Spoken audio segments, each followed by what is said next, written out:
di COVID ini UKM kita yang paling survive. Indonesia nggak terlalu kolab tuh karena adanya UKM. Dan ini harus kita akuin. Medianya itu dari wirausaha baru dulu. Kalau anak muda langsung dikasih kamu berkooperasi, nggak mau dia.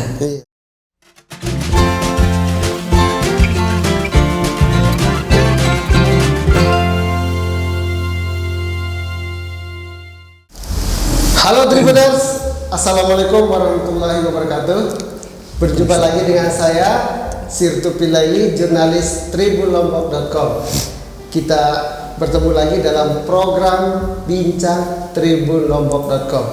Dan di program ini kita akan berbincang-bincang tentang banyak hal menarik dan tentunya inspiratif dari bumi Nusa Tenggara Barat. Edisi kali ini kita akan membahas terkait dengan tema cukup menarik yang selalu dibicarakan ya, terutama tentang koperasi dan UMKM di NTB. Nah, kalau kemarin pas MotoGP, MXGP pasti soal UMKM yang paling banyak dibahas ya oleh warga NTB tentunya. Dan tema ini juga berkaitan dengan bertepatan dengan Hari Koperasi Nasional yang ke-75 yang diperingati setiap tanggal 12 Juli tahun 2022 ini ya. Dan untuk membahas ini tentunya saya tidak sendiri, ada dua orang narasumber yang kompeten akan menemani kita untuk membahas, berbincang-bincang tentang UMKM, koperasi dan UMKM di NTB ini.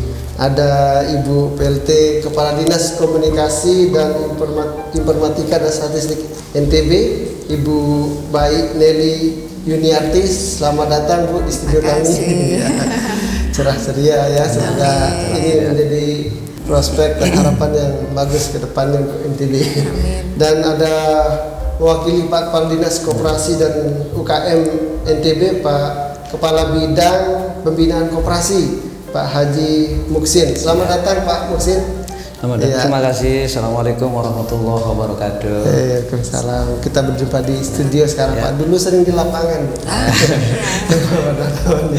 Ya baik, bicara soal koperasi dan UMKM ini selalu menarik Tribuners karena ini masalah, kalau bahasa ekonomi ini masalah Lombok Tengah.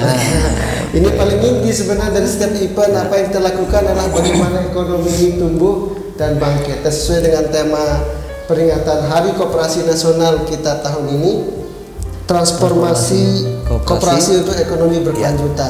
Ya, itu temanya sangat bagus. Ini adalah masalah mendasar untuk kesejahteraan ya. Jadi banyaknya event sekarang di NTB, event MotoGP, MXGP itu tentunya intinya akhirnya ke masyarakat NTB itu bagaimana supaya ekonomi kita bangkit, masyarakat sejahtera. Intinya di situ ya. Nah, baik, tidak usah saya berpanjang kalam ya kayaknya. Ini bahas soal koperasi ini langsung saja ke Pak Muksin. Ingin tanya dulu. Bicara soal koperasi, Pak Muksin bisa dikasih gambaran nih kepada Tribuners di rumah. Seperti apa sih gambaran koperasi kita ini, bahasa yang akrab sampai masyarakat bawah ya di desa-desa. Koperasi misalnya kita mau minjem, udah minjem di koperasi gitu. Itu kan itu sangat akrab itu di masyarakat itu. Tapi pengen kita tahu ini koperasi ini seperti apa sebenarnya Pak? Apakah ini lembaga seperti bank atau apa gitu? Jadi koperasi dan perannya di masyarakat sebenarnya seperti apa sih koperasi ini? Supaya kita dapat pencerahan dikit ini Pak. Baik, terima kasih sahabat Tribun, Pak Sir, Bu Kadis.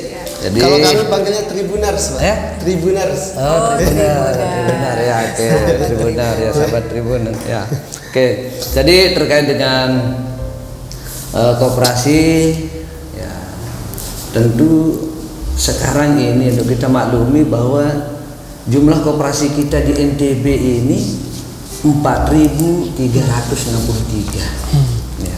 Dari jumlah koperasi 4.363 itu yang boleh kita kategorikan koperasi aktif itu adalah 2.743 ya, atau sekitar 62,8%. 62 ya. Ya, 0,8%. 0,8 ini komanya 8 ini bisa juga. Itu yang menariknya di koma itu biasanya. Tetapi makanya kenapa saya bilang dari koperasi yang aktif 2743 itu saya selalu sampaikan di beberapa kesempatan. Nah, inilah kita tidak bisa lupakan sejarah. Sekarang usia koperasi itu sudah tidak muda lagi kan. Kalau kita analogkan dengan usia kita sudah 75 tahun.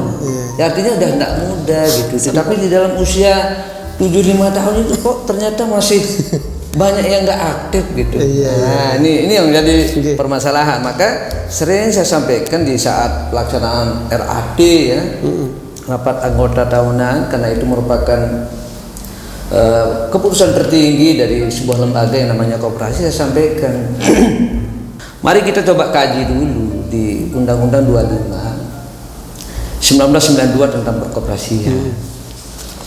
Paling tidak kita harus memegang namanya 5 semangat kalau kita ingin melihat koperasi itu jadi maju. Ya.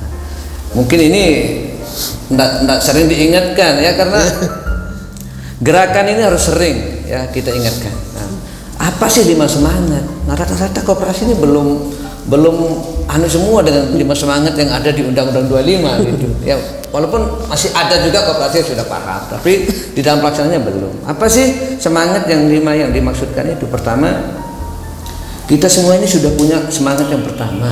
Semangat pertama itu adalah semangat mendirikan. Ya, kita sudah punya. Apa cukup dengan semangat mendirikan koperasi ini bisa maju? Kan enggak. Nah, harus didukung oleh semangat berikutnya. Semangat berikutnya adalah semangat memanfaatkan.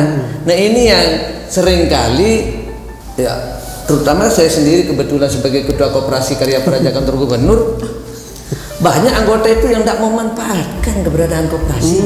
Apalagi kalau Bu Kadis misalnya dompetnya lagi kencang, nggak mau ikut koperasi Bu Kadis. Jadi cari tetap epicentrum ya pusat-pusat perbelanjaan. Tapi kalau dompet udah kempes, baru oh iya saya anggota koperasi. Jadi saya harus minjemnya ke koperasi atau ngebon sembakonya di koperasi. Ini kan kasihan bener nasibnya koperasi. Nah, itu baru semangat memanfaatkan. Nah, karena kalau kita ingin melihat koperasi kita maju, itulah prinsip dasar koperasi itu adalah dari, oleh, dan untuk. Nggak bisa koperasi itu dimajukan oleh orang lain kalau kita sendiri sebagai pengurus, pengawas, anggota tidak memanfaatkan keberadaan koperasi. Nah, yang ketiga adalah semangat membesarkan. Ya, itu tadi kita juga yang harus membesarkan. Bagaimana caranya membesarkan? Ya, kita bayar simpanan pokok. Simpanan wajib, simpanan sukarela. Kita carikan, karena modal koperasi itu bisa dari modal sendiri, bisa dari modal pinjaman. Kita coba carikan kalau ada pemodal yang dengan bunga rendah yang bisa dijual oleh koperasi, kita coba carikan. Nah, kita fasilitasi dengan sumber-sumber pembiayaan. Di situ juga kan perlu kehadiran pemerintah. Nah, kemudian yang berikutnya semangat yang keempat adalah ini semangat yang jauh lebih sulit daripada semangat yang pertama. Karena mendirikan itu sesuatu yang mudah, tetapi semangat mempertahankan. Nah, ini semangat mempertahankan keberlangsungan dari sebuah koperasi itu ini yang sulit. Coba bayangkan dari 4.363 yang aktif hanya 2.700, setengahnya hilang. 1.620 tidak aktif. Jadi kalau bukan kita tidak pertahankan, bagaimana mungkin bisa kita? Kenapa itu Pak nggak aktif? Kan koperasi kalau dari segi filosofinya karena kalau di undang-undang kategori tidak aktif itu sebenarnya apabila sebuah koperasi 2 tahun berturut-turut tidak melaksanakan RAT sudah bisa kita kategorikan sebagai koperasi tidak aktif. Tapi kita tetap ingatkan. Jadi kalau sudah kedua kita coba ingatkan. Mungkin rada-rada perlu dia ini. Apa permasalahannya? Apakah mereka kesulitan di dalam cara pembuatan laporan keuangannya? Apakah memang dari sumber daya mereka yang gimana gitu? Inilah kita coba sekarang ini dengan melakukan pelatihan bintang. Kayak kemarin kita coba lakukan pelatihan percepatan RAT. aktif. Nah, ini tujuan kita adalah supaya menggerakkan. Nah, kemudian terhadap koperasi-koperasi yang tidak aktif, pemerintah telah menyiapkan ada namanya PPKL, petugas penyuluh koperasi lapangan. Mereka yang mengawal, mereka yang memfasilitasi, membimbing, pendamping ya? Iya, pendamping mereka. Karena kalau kita, mohon maaf Bu Kades, kan kita bisa pindah kapan saja. Tapi kalau PPKL ini kan setiap saat. Iya.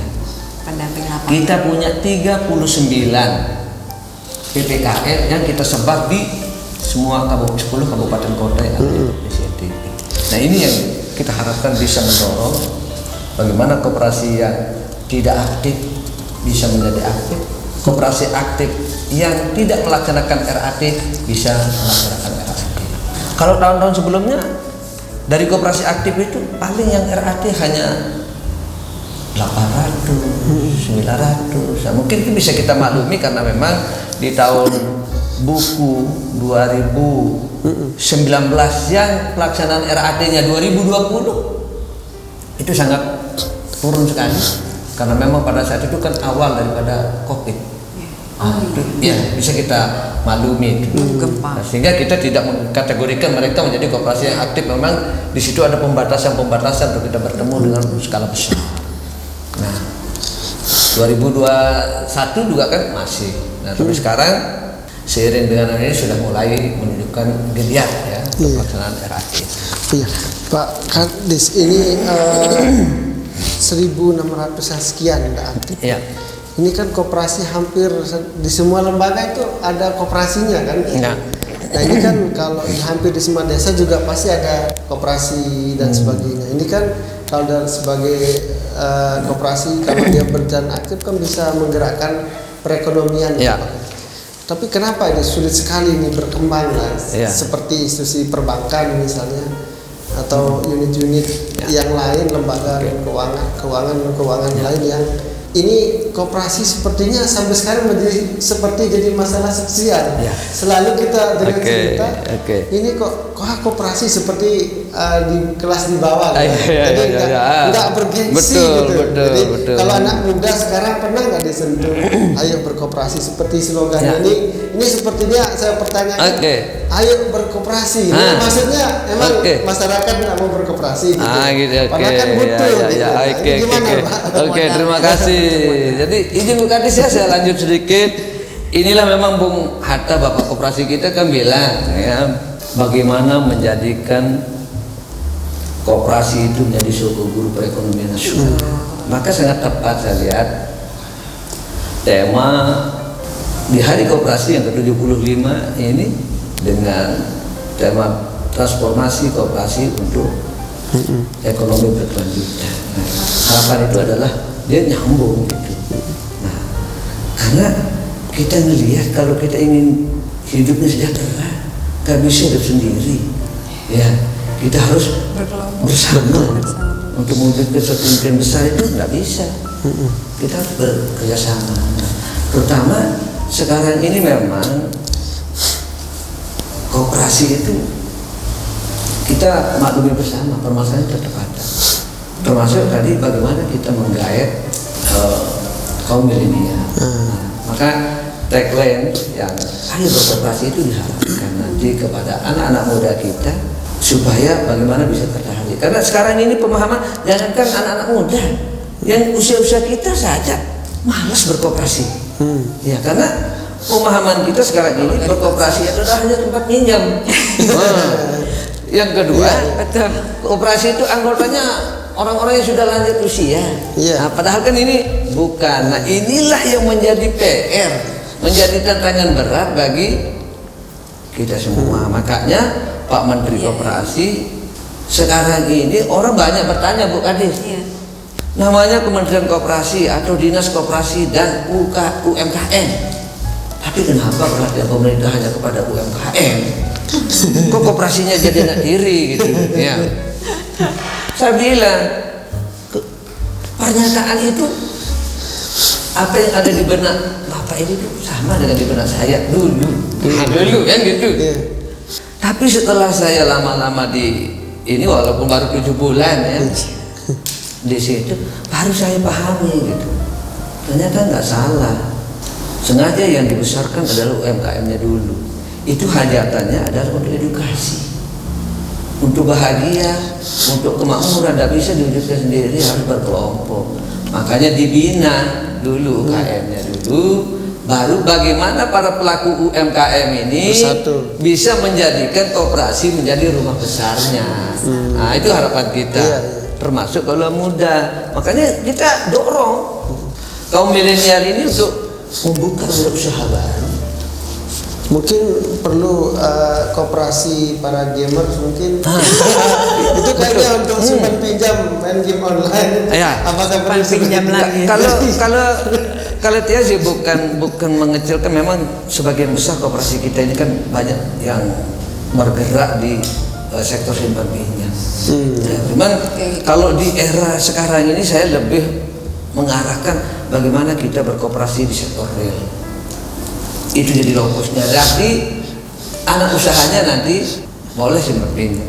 Karena saya lihat ini banyak koperasi yang bermasalah adalah dari 4.363 yang aktif 2.743 itu yang banyak permasalahannya di koperasi simpan pinjam. Karena di situ adalah suksesnya hanya di sukses peminjaman, kurang sukses di pengembalian. Nah, ini jadi koperasi pinjam, berarti simpannya dibilang. Cuma minjamnya saja. Itu dia. Nah, disinilah peran sebenarnya Bu Kadis kan sebagai pemersatu media kita kan, bagaimana memberikan pemahaman perkoperasian. Boleh nanti data-datanya dari kami, silakan nanti dari Diskominfotek, mungkin beliau juga kan dari perdagangan kan. Termasuk NTB Mall kan sekarang sudah lewat koperasi dah sekarang. Nah gitu, zamannya beliau kemarin kita diundang untuk membentuk sebuah Tapi koperasi. ada nggak pendekatan untuk koperasi ini membudayakan koperasi dari kalangan muda? Kita kan dorong. Nah, makanya saya bilang tadi itu kita Syarat umum. medianya itu dari wirausaha baru dulu. Nah, edukasi kita kan kalau anak muda langsung dikasih kamu berkooperasi, nggak mau dia. Iya, nggak mau. Jadi ibaratnya kita main karambol. Nah, kita anukan dulu, edukasikan dulu, perkenalkan dulu. Lewat wirausaha lagi. Kalau kita ingin lebih sukses lagi, kita harus bersama. Siap. Jadi koperasi ini perlu juga perlu sentuhan. Kalau Bu Nelly gimana nih melihat koperasi kita di NTB dan apa kira-kira kebijakan besar dari Pemprov NTB untuk menghidupkan koperasi dan UMKM? Iya, kalau untuk koperasi sebenarnya seperti yang sudah dijelaskan Pak Kabit tadi itu ya, bahwa kendalanya seperti yang beliau bilang, kita masih terlalu konsentrasi di simpan pinjam. Padahal koperasi itu bukan itu tugasnya. Jadi sebagai salah satu contoh, tentu kita berharap dalam sebuah desa yang potensinya besar, itu koperasinya juga harusnya besar. Baik itu misalnya potensi pertaniannya, otomatis yang kelola harusnya koperasi yang ada di sana. Zaman dulu tuh ada istilah KUD tuh. Ya, KUD. Itu kan berjaya sekali dulu karena dia yang menampung pertanian, kemudian sebagai agregator kalau istilah perdagangan itu. Saya dari kecil udah mendengar nama KUD. Iya. Nah sekarang itu kan hilang. Padahal itu bagus gitu loh. Nah, apa kalau sebenarnya karena ada pergeseran makna tadi bahwa koperasi sekarang simpan pinjam. Sebenarnya makna Pinjam koperasi aja, simpan pinjam itu sebenarnya untuk usaha. Tapi kita lebih ke konsumtif jatuhnya. Nah ini yang membuatnya, belum lagi pengembaliannya macet. Semakin banyak alasan untuk kemudian koperasi itu menjadi tidak berkembang gitu loh. Jadi memang didorong yang lebih sektor produktif ya. Iya, itu yang beliau bilang tadi, kita Pemprov sekarang mulai memilah gitu kan kata beliau, mana yang aktif, mana yang tidak aktif. Yang aktif akan mulai dibina khusus, mulai dikembangkan, dikasih pendampingan gitu kan. Nah, itu langkah-langkah yang ditempuh oleh Pemprov gitu. Iya. Kalau UKM sendiri unit-unit di sana apa korelasinya dalam menghidupkan koperasi ini? Sama, jadi seperti yang beliau bilang tadi, UKM itu sebenarnya kan kadang-kadang teman-teman UKM kan butuh modal. Selalu kalau beliau harus minjam ke bank akan dibentur dengan agunan. Agunan. Nah kalau sudah berbicara agunan, UKM kita angkat tangan. Karena itu kalau di koperasi kan nggak perlu agunan. Iya. Nah itulah Padahal yang maksud sangat- beliau. Kalau memang UKM itu besar, dia akan membentuk sebuah koperasi, kemudian dia akan diarahkan. Karena bantuan modal itu ya memang ada di Kementerian Koperasi. Cuman Anda jadi anggota koperasi dulu. UKM ini silahkan bergabung membentuk sebuah koperasi, jadi anggota koperasi bukan dibina. Gitu. Jadi sangat saling mensupport ya Sebenarnya ada Itu sebuah keterkaitan. sistem yang Iya. ekonomi Makanya yang- namanya beliau tuh Dinas Koperasi dan UMKM nggak bisa dilepas. Nggak Ya. bisa, karena itu kendala teman-teman UKM ini tidak semua lolos verifikasi di perbankan. Walaupun misalnya perbankan mengatakan sekarang ada KUR, sekarang ada ini, tapi tetap syaratnya itu biasanya teman-teman UKM agak sulit.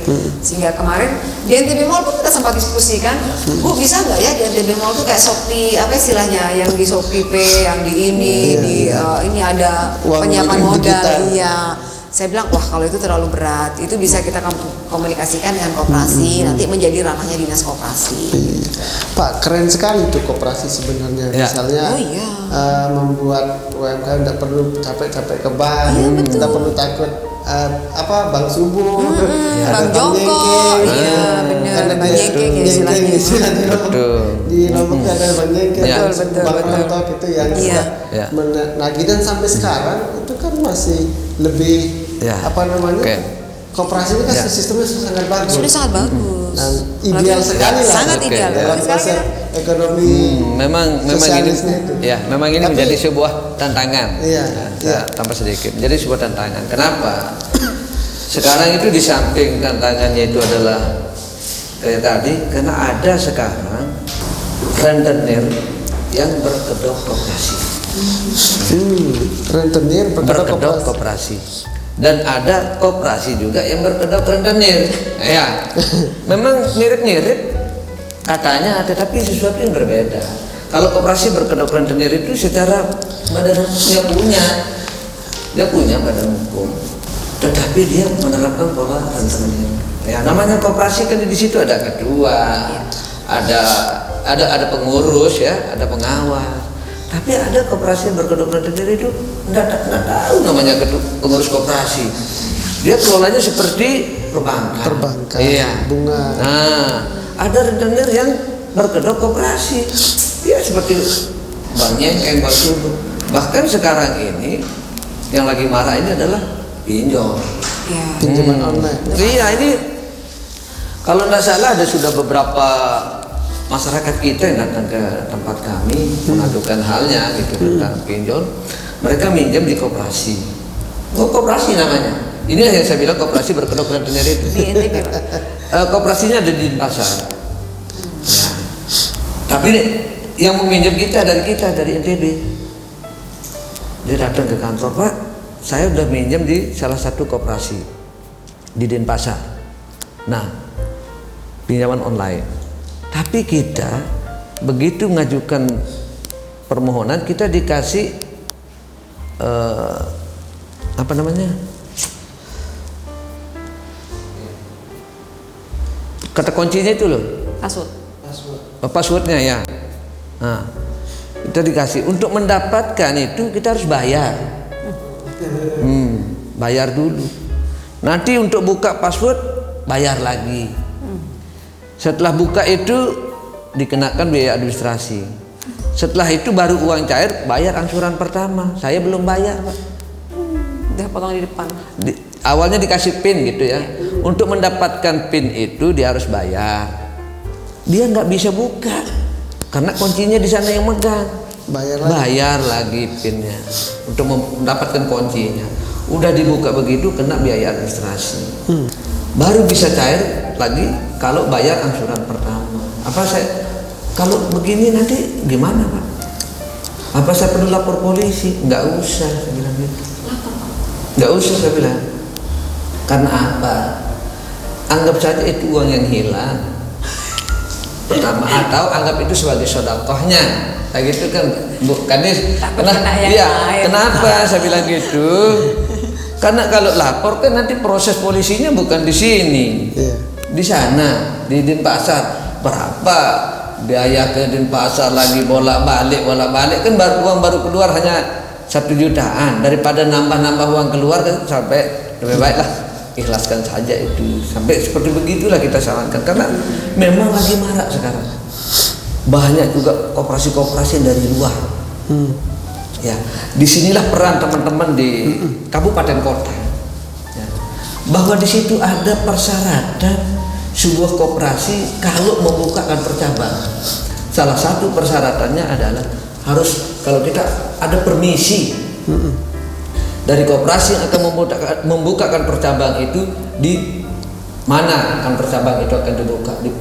Misalnya mau buka di Mataram, yang harus permisi di Dinas Koperasi Kota Mataram. Kalau buka di rumah di mana? Apa tindakan pemerintah Pak dengan ini, kan warga Anda sudah kena tipu gitu. Nah, ini makanya saya bilang ini untuk menjadi perhatian teman-teman di kabupaten kota terhadap koperasi-koperasi dari luar yang belum punya izin untuk membukakan percabang, segera ditindaklanjuti itu supaya tidak meresahkan masyarakat kita. Karena ini kan kepercayaan orang tentang koperasi juga masih tidak seperti bank. Ya. Ditambah dengan kasus seperti ini malah tambah turun nanti itu. Betul. Itu gimana memberantas yang praktis seperti itu? Karena kalau ini sudah sangat melenceng dari spirit koperasi, betul. koperasi. Betul. Makanya inilah saya bilang, ya.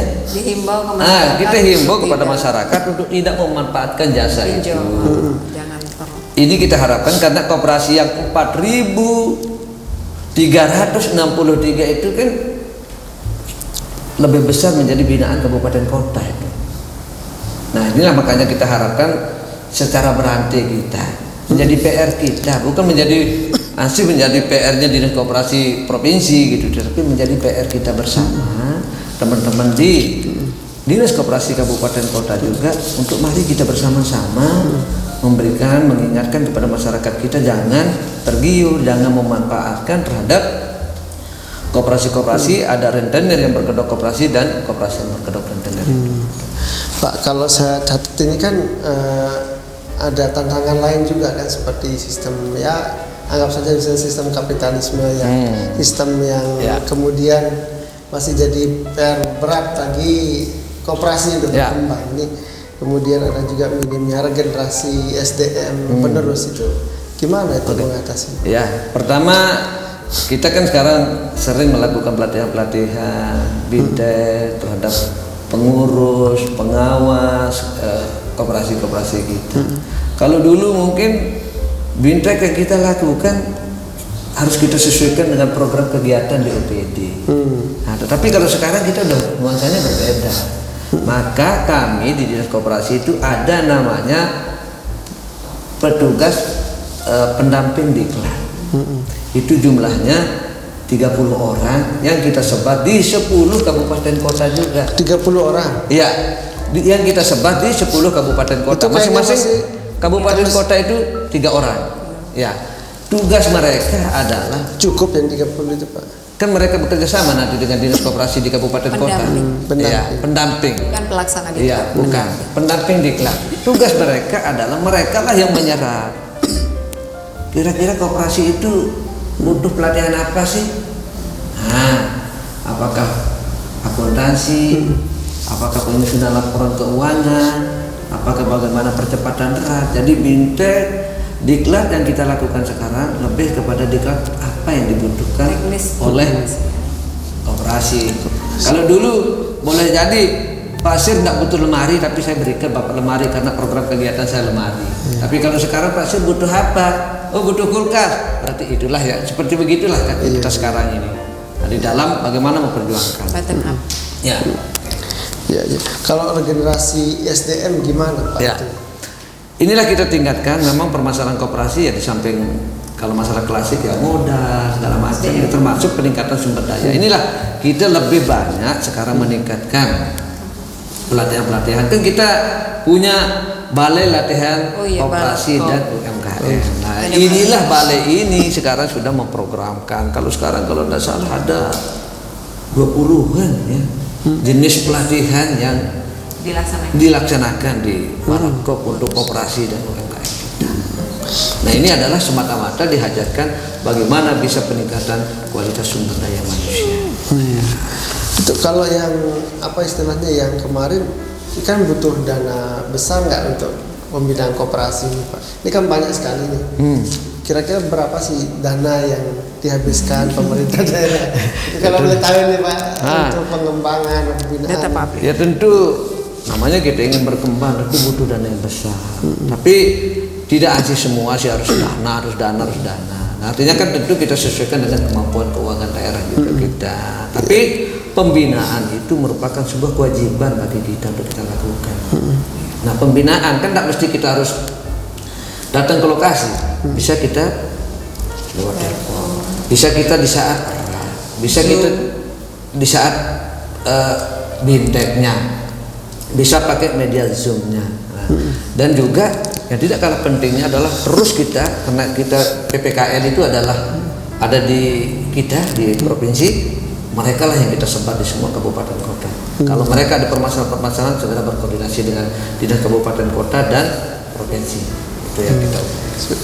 Saya kembali ke Bu Kadis ini, terkait tadi kan koperasi nggak bisa lepas dari UMKM. Ini kan UMKM selama ini gimana sentuhannya? Ini kan koperasi juga bisa hidup kalau misalnya UMKM-nya juga rame gitu kan? Gimana Pak? Sebenarnya UMKM di NTB. Kalau kita berbicara UKM memang tangannya Pak Kabit ya. Jadi UMKM khususnya kalau di NTB itu memang menjadi fokus pemerintah provinsi saat ini ya. Terutama di era pemerintahan yang sekarang ini, Pak Gubernur dan Bu Wagub ini melalui program unggulan. Jadi program unggulan Pemprov saat ini yang betul-betul membackup teman-teman UKM itu adalah bela beli produk lokal. Nah, jadi dari program unggulan inilah kita kemudian bisa bergerak untuk memperhatikan teman-teman UKM. Jadi UKM NTB ini memang sangat kita bilang bagus-bagus sebenarnya. Setelah kita melihat, tapi cuman kami merasa dia belum memiliki ruang untuk kelihatan. Jadi selama ini produk-produk itu keren-keren, tapi belum kelihatan karena mereka nggak punya ruang untuk ini loh kami, gitu. Makanya kemudian oleh Dinas Perdagangan saat itu membuat NTB Mall. Khusus untuk menampilkan produk UKM yang kebetulan produk asli Nusa Tenggara Barat pada saat itu. Nah, setelah itu kok kemudian di backup lagi dengan kebijakan pemerintah untuk mengadakan JPS untuk PKH ya maksudnya. Jaring pengaman sosial. Jaring pengaman sosial itu yang seharusnya uang kita alihkan ke produk UKM. Nah, dari Gemilang itu. Iya, jadi bayangkan pada saat berapa PKH yang menerima bertambah manfaatnya dengan berapa UKM dan tenaga kerja yang menerima manfaat dari adanya JPS Gemilang itu. Jadi manfaatnya semakin bertambah. Kalau misalnya kita memberikan uang saja ya sudah, penerima saja yang menerima, selesai dia. Tapi karena kita mengeluarkan Pak Gubernur mengeluarkan kebijakan untuk mengadakan JPS Gemilang, akhirnya UKM juga merasakan manfaat itu gitu loh. UKM dan tenaga kerjanya betul. Nah itu kan hampir sekitar 7.000-an UKM plus tenaga kerja yang terlibat di dalam memproduksi produk-produk JPS itu. Nah itu merupakan bagian dari langkah-langkah yang diambil Pemprov untuk memperhatikan UKM kita. Karena ternyata di COVID ini UKM kita yang paling survive, ya kan? Sehingga jangankan kita yang Pemprov, akhirnya kan pusat juga ikut mengeluarkan kebijakan konsentrasi di UKM, sehingga mungkin beliau paham lah anggaran kementerian itu. Kemudian kita harus jangankan dinas koperasi, semua badan publik yang ada di provinsi itu bergerak membackup UKM, baik itu Dirjen Pajak, BI, itu semua memegang UKM karena memang ujung tombak ekonomi kita pada saat itu tergantung sekali dengan UKM. Gitu. Iya, Jadi di COVID itu ada hikmahnya juga. Iya betul. Jadi kita survive itu karena UKM. Indonesia nggak terlalu kolap itu karena adanya UKM. Dan ini harus kita akui. Seperti yang sering disebut Pak Gubernur itu ya. Iya betul. Apalagi beliau punya industrialisasi, sehingga teman-teman UKM ini disentuh oleh industrialisasi. Nah dia bisa menjadi lebih percaya diri lagi kalau dari kami waktu itu sisi marketing ya, karena yang biasanya istilahnya belum kita pede lah untuk mempersandingkan dia dengan produk-produk di retail modern, tapi begitu disentuh dengan industrialisasi, begitu disentuh dengan sistem packaging yang keren, legalitas yang lengkap, kemudian masuk dalam digital marketing, kan dia menjadi layak untuk bersaing dengan produk-produk yang besar. Iya. Kalau potensi UMKM kita seperti apa sih sebenarnya di NTB ini? Sangat Kita banyak, mungkin ya, lebih apa sih kok fokusnya mungkin UMKM NTB? Kan Sebenarnya gini, kalau kita berbicara UKM itu kan banyak ya Pak, ya usaha kecil menengah itu Iya. termasuk toko kelontong itu juga UKM sebenarnya gitu loh. Kira-kira Cuman fokus, kita mencoba memfokuskan di produk-produk khas Nusa Tenggara Barat. Kalau kami berbicara tentang UMKM, tapi kalau UMKM yang sebenarnya ya toko kelontong juga UMKM ya Pak Haji ya. Nah, bahkan cuman investor itu. Iya, cuman mereka kan pasti dibeli karena Iya. bahan sembako biasanya kan kalau toko kelontong pasti dibeli. Nah, bagaimana kita mengarahkan masyarakat kita untuk membeli produk-produk tradisional kita yang khas gitu loh. Nah, ini UKM apa kita menyebutnya di Pak Haji kayak misalnya kayak produk tas kereta, super mikro. Super mikro. gitu. Nah, biasanya kendala mereka berkembang UKM ini adalah di modal. Modal. Iya, itu sudah kita bahas berapa kali dengan perbankan. Tapi memang selama persyaratannya Kan agunan ya kita. Ada koperasi, Bu. Itu dia, makanya itulah maksud beliau tadi. Harusnya Jadi kan ketika UKM masalah besar di ini modal, benar. Ya. Koperasi bisa ngisi. Benar. Nah. Jadi UKM ini harus benar-benar memanfaatkan itu maksudnya beliau tadi itu. Jadi UKM ini harus benar-benar paham dan sadar peran koperasi. Jadi jangan anti dengan koperasi gitu maksudnya Pak Haji. Nah, kira-kira gimana itu balik ke Pak Haji Ya. supaya ini kan ada Oke. kebutuhan nih. Ya. Di mana-mana usaha kecil menengah itu kendala adalah modal. Betul. Tapi ada sistem Ya. koperasi, kenapa enggak jarang jadi pilihan utama? Ya. Jarang jadi Makanya, pilihan utama di ya. pelaku UKM. Karena tidak semua lokasi itu ada koperasi ya Pak. Benar. Misalnya kayak kita berharap misalnya ada UKM Ungge atau UKM Perak itu, nah dia harus ada koperasi di sana. Kan nggak mungkin dia lari ke koperasi Kota Mataram, ke koperasi yang lain. Iya. Tapi bisa dibentuk dulu gitu loh. Dan memang permasalahan modal ya. Ya, memang terkait bersama dengan UMKM kita seperti apa yang disampaikan Bu Kadis tadi. Gimana mengawinkan Dengan- ini Pak? Kebutuhan modal sampai Ya. kok mengawinkan koperasi. dengan Pergub itu ya, Pergub 43 dulu. Pergub 43 tahun 2020 tentang bela beli produk lokal. Ya. Nah, di situ kan sempat diapresiasi oleh pemerintah pusat juga langkah yang diambil oleh Pak Gubernur. Ya, berani mengambil jalan yang memutar. Memang seperti Dan di- menjadi inspirasi provinsi lain. bagi Kebijakan kita. Jadi Inspirator, ya. ini yang kita bilang. Jadi kebijakan Provinsi Nusa Tenggara Barat ini banyak menginspirasi teman-teman provinsi lain. Termasuk pada saat kita mengambil kebijakan menggunakan jaring pengaman sosial itu dengan produk UKM. Iya. Kemudian yang terakhir kemarin ini tambahan info aja jadi di luar UKM. Pak Menteri Kesehatan juga mengapresiasi kita mengenai revitalisasi posyandu. Artinya kita 2019 sudah melakukan itu ya. Beliau baru sekarang. Iya, Jadi iya. menginspirasi banyak program unggulan kita yang sangat menginspirasi daerah lain bahkan pusat. Ya, oke. Nah, bagaimana sekarang kaitan supaya UMKM itu bisa menjadikan koperasi menjadi pilihan utama? Ya. Pilihan utama untuk Tantangan beliau. permulaan. Kan gitu. Itulah yang menjadi tantangan berat kita semua. Iya. Nah, tentu sosialisasi, memperkenalkan diri. Nah, inilah makanya Akrab dengan koperasi gitu ya. Saya bilang tadi itu bagaimana teman-teman media. Nah, perannya kan di situ sekarang untuk menggebiarkan, untuk memperkenalkan koperasi ini. Ternyata koperasi itu tidak seperti yang kita bayangkan selama ini. Nah, karena jangan ke sebuah usaha ya Bu Kades ya, negara saja bisa menjadi negara yang kuat, negara ditentukan oleh media. Negara itu mau jadi hancur juga ditentukan oleh media. Maksudnya dibantu sosialisasi. Oh, ya. Itulah bahasanya. Cuma nggak langsung aja Bu Kades. Bantu sosialisasi. Yuk ke koperasi Ayo, gitu betul, maksudnya. Ya. Nah, tadi itu Bu Kadis ada tantangan besar kita nih. Bagaimana pertama mendekatkan koperasi ini terhadap kaum milenial dan UMKM tentunya. Bagaimana pandangan Ibu ke depannya apa untuk UKM? Jadi semua? memang ini menjadi PR kita bersama di Hari Koperasi ini untuk bahasa kita mensosialisasikan ke kaum milenial tuh bahwa bisa kita bilang yuk berkoperasi. Karena sekarang kaum milenial kita ini kan sedang senang-senangnya membuka wirausaha gitu ya, kayak kafe, kayak banyak lah teman-teman milenial mau mulai usaha. Nah, syarat koperasi itu sebenarnya gampang. Berkelompok saja 9 orang minimal. Ya, Pak Kadin. Ya. Itu sudah bisa membentuk sebuah koperasi. Nah, dengan sebuah koperasi, dia mendaftar di dinas koperasi, dia bisa mengelola. Dan saya yakin kawan-kawan milenial ini memiliki kemampuan yang mumpuni untuk mengelola koperasi itu secara modern, gitu loh. Hanya mereka tinggal mempelajari aja modul-modul yang sudah disiapkan di dinas koperasi, gitu. Jadi mungkin itu lebih berkembang gitu loh kalau di era sekarang, karena mereka akan mampu membaca perkembangan zaman.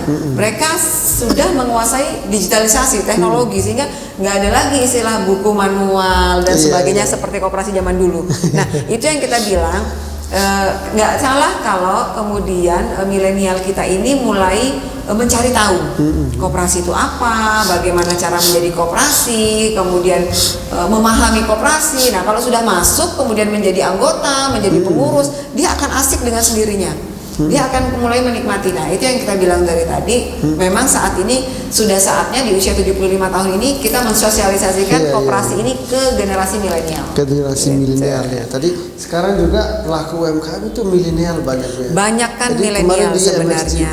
MotoGP itu rata-rata kaum milenial. Kalau milenial. Itu gimana bisa ceritakan dikit? Alhamdulillah ya. MotoGP Saya masih sangat euforia ini dengan event-event internasional yang ada di Nusa Tenggara Barat karena side effect dampaknya itu sangat kita rasakan terutama di teman-teman UMKM. Karena pada saat ada event itu kita yakin pasti ada pergerakan ekonomi. Iya kan? Jangankan event internasional gitu kan, di Musabakoh kemarin saja pergerakan ekonomi di sekitar arena kan Masya Allah. Nah, jadi apalagi di internasional. Nah, di UKM kemarin itu bahkan terakhir di MXGP itu kita hampir 400-an UMKM yang terlibat di dalam satu event selama 3 hari. Nah, itu yang saya bilang UKM kita ini harus mempersiapkan diri untuk cerdas dan kreatif membaca setiap peluang pasar kalau kita bilang di event-event yang ada di Nusa Tenggara Barat. Sekarang kita udah punya banyak event ya. Iya, internasional. Betul. MotoGP, MXGP. Jadi UMKM yang biasanya mohon maaf tanda petik yang agak laris itu adalah yang food and beverage kan gitu. Teman-teman UKM yang bergerak di sekitar kuliner. Nah, kemudian kalau souvenir ya dia akan bergerak di souvenir merchandise yang kecil-kecil karena rata-rata kalau sport tourism kan orang nggak bawa koper gede. Nah, dia akan membeli cindramata yang sifatnya kecil-kecil yang gampang masuk. Nah, ini yang harus dipelajari sama teman-teman UKM. Jadi dia bisa memprepare produk apa yang bisa saya siapkan untuk event yang besar ini. Besar ya, seberapa besar dampaknya bagi UMKM event-event untuk itu? MotoGP saja kan kita pertumbuhan ekonomi jadi tertinggi nasional 7,76% hanya karena MotoGP. Kita belum pengaruh yang MXGP kan belum nih kehitung di semester berikutnya. Itu loh dampaknya gitu loh. Jadi ini yang ingin kita sampaikan ke masyarakat bahwa ini bukan sekedar event gitu loh. Ini bukan sekedar event, tapi ini sangat mempengaruhi ekonomi kita. Kampanye membandingkan yang dikeluarkan untuk sebagai tuan rumah itu besar. Kemudian apa sih dampaknya? Misal keuntungan bagi daerah. Betul. Seperti yang Pak Gubernur bilang kan banyak cara untuk kita diperhatikan pusat kan begitu.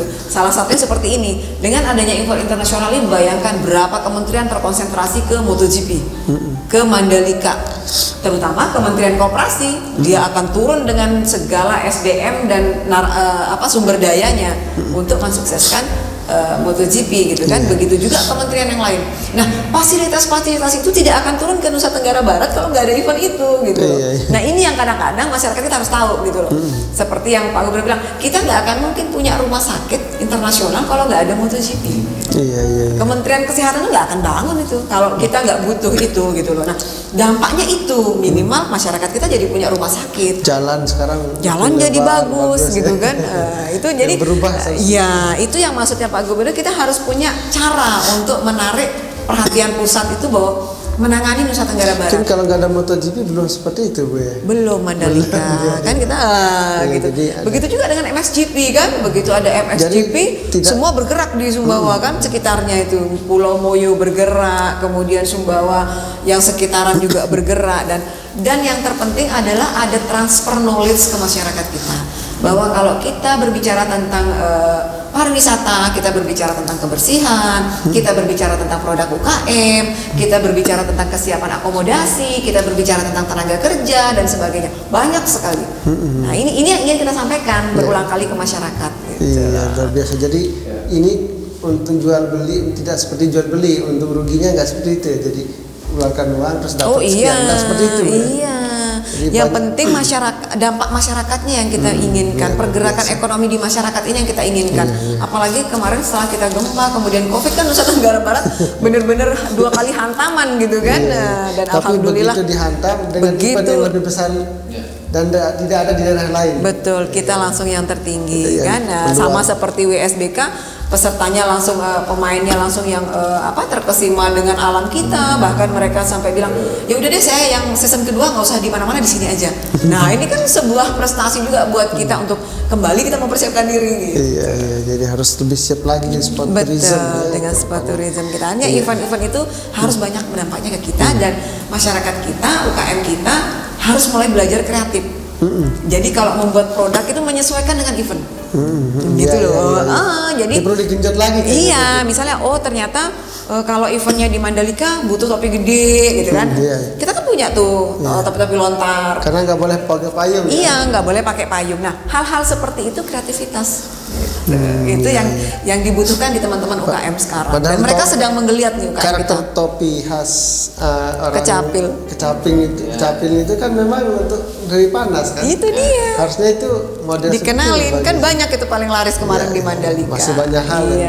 Masih banyak hal yang harus kita gali dan terutama kreativitas teman-teman UKM. Berarti ada pelajaran besar dari setahun event yang dari WSBK, MotoGP yang kemarin itu. Betul. Kan nextnya akan lebih siap berarti. Betul. Artinya kami dari sisi pemerintah provinsi kan tetap berevaluasi. Oh dari sini lokasinya seperti ini, kami akan seperti apa.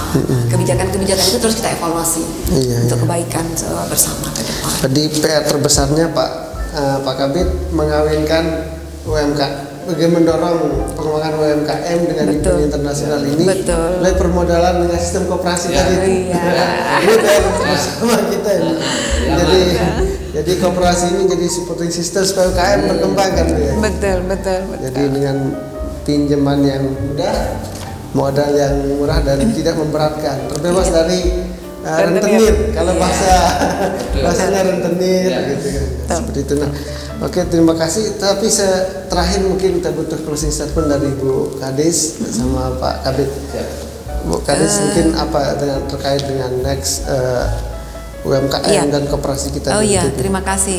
Kalau dari saya barangkali mengingatkan kembali ke teman-teman UKM untuk kembali mempersiapkan diri untuk menyambut insya Allah 3 event besar lagi yang akan kita laksanakan. Yang pertama itu adalah Ironman itu sekitar kalau saya tidak salah itu dirilis resmi mereka itu 2 Oktober. Kemudian ada GG Challenge di Oktober juga, dan kemudian ada WSBK di November. Nah ini akan kita prepare sehingga nanti teman-teman UKM ini harus sudah mulai mempersiapkan kira-kira produk saya apa dan bagaimana, ngemasnya seperti apa, marketingnya seperti apa, itu harus sudah disiapkan. Digeber lagi. Seperti spirit motor. Ya betul. Barangkali demikian. Terima kasih. Pak Kabid. Terima kasih. Jadi di terakhir itu mari jadikan koperasi itu teman-teman UKM, jadikanlah koperasi menjadi lebih besar kan UKM kita. Karena mimpi besar bisa kita wujud kalau dalam sebuah kebersamaan. Yang kedua, tentu kayak kami bagaimana bisa merubah koperasi sekarang ini. Seperti apa yang disampaikan Bu Kadis tadi, malah sekarang membentuk koperasi itu sangat mudah. Nggak perlu datang ke kantor dinas, cukup dengan online. Kan dipermudah lagi. Sudah 9. Dengan online ini suatu kemajuan bagi kaum milenial kita. Betul. Karena sekarang kita lebih mengarah di dinas koperasi itu bagaimana bisa tidak berbicara tentang kuantitas koperasi, tapi kita berbicara tentang kualitas. Dan pendekatan dilakukan dalam pendekatan kepada anggota. Supaya betul-betul koperasi itu kita rasakan milik kita bersama, karena roh daripada koperasi itu adalah dari, oleh, dan untuk kita. Terima kasih. Siap, mantap. Terima kasih Pak Bu Kadis dan Pak Kabid. Ya, roh dari koperasi adalah dari, oleh, dan untuk kita. Jadi ini sebuah semboyan prinsip yang koperasi miliki, dan bagaimana koperasi ini harusnya bisa mesejahterakan anggota khususnya, dan bisa menggerakkan ekonomi di NTB ya, termasuk UMKM kita bisa berkembang jika koperasi juga berkembang dengan baik didorong. Nah, luar biasa perbincangan kita hari ini. Kita banyak dapat ilmu tadi dari Pak Kabid dan Bu Kadis, yang sharing pengalaman yang luar biasa, dan ini mewakilkan rasa optimisme kita sebagai anak muda, termasuk kita pelaku media gitu. Ya, semoga NTB bisa jauh lebih maju, dan NTB jadi lebih gemilang. Lebih gemilang lagi. Amin, amin, amin, amin ya Rabbal Alamin. Ya, Tribuners, demikian bincang-bincang kita dengan Bu Kadis Kominfo NTB dan Pak Kabid Koperasi dari Dinas Koperasi hari ini. Semoga apa yang kita obrolkan hari ini, apa yang kita perbincangkan hari ini ada manfaat dan menginspirasi kita semua. Amin. Demikian, kita berjumpa lagi dalam acara bincang tribunlombok.com edisi selanjutnya. Billahi taufiq wal hidayah. Assalamualaikum warahmatullahi wabarakatuh.